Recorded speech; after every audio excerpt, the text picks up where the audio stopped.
কত টাকা? 1,63,000 টাকা। এই যে গরুটা আপনি বিক্রি করলেন 1,63,000, দেখলাম যে এত জোড়াজুড়ি এত কিছু, তাই না?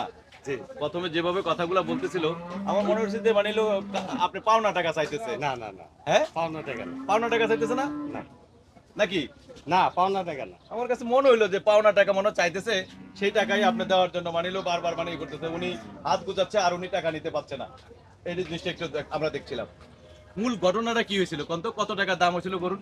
মূল ঘটনাটা, গরুটা দাম হয়েছিল মনে করেন হেল চাইছিল হলো 70,000। হ্যাঁ, 1,70,000। 1,70,000। 70,000 হেল দিছে হলো 60,000। 60,000। ঠিক আছে, আমি 3,000 সালিশ করে দিয়ে দিচ্ছি।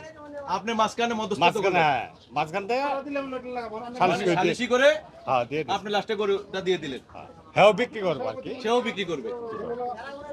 আসসালামু আলাইকুম, কেমন আছেন আপনি? আলহামদুলিল্লাহ ভালো।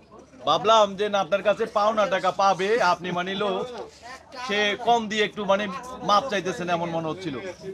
না, আমার কথা হলো, মনে করেন তো বেশি কথাকে মাল বিক্রি করি না, শর্টকাটে মাল বেচা কেনা করি আমরা, বুঝছেন? একবারে সীমিত লাভ হইলে ছেড়ে দিই। আপনি গাবতলী হাট থেকে গরু ক্রয় করে আবার গরু আবার অন্য জায়গায় বিক্রি না করেন? না না, আমি এখানে বিক্রি করি। মানে এই হাট থেকে ক্রয় করছেন, না না, আবার আমি এখান থেকে আনছি, এখানে বিক্রি করবেন? আমি আনছি বরিশাল কালাই থেকে, এটা বরিশালে গরু, বুঝছেন? কালাইতে এনে বিক্রি করছি। আপনি বিক্রি করছেন? জি জি, আপনার গরু বিক্রি করছেন ওই ব্যাপারীর কাছে? হ্যাঁ হ্যাঁ, বিক্রি করছি। কত টাকা বিক্রি করলেন? 1,63,000 লাভ হয়েছে? ইনশাল্লাহ। তো যেভাবে টানাটানি করতেছেন, টাকা নিচ্ছেন না, ধরছেন না। ভাই সীমিত লাভ বলছি তো, এখন সীমিত মধ্যে ফিরে কম দেয়, তাহলে তো মনে করেন আমাদের তো করতে হবে, বুঝছেন না?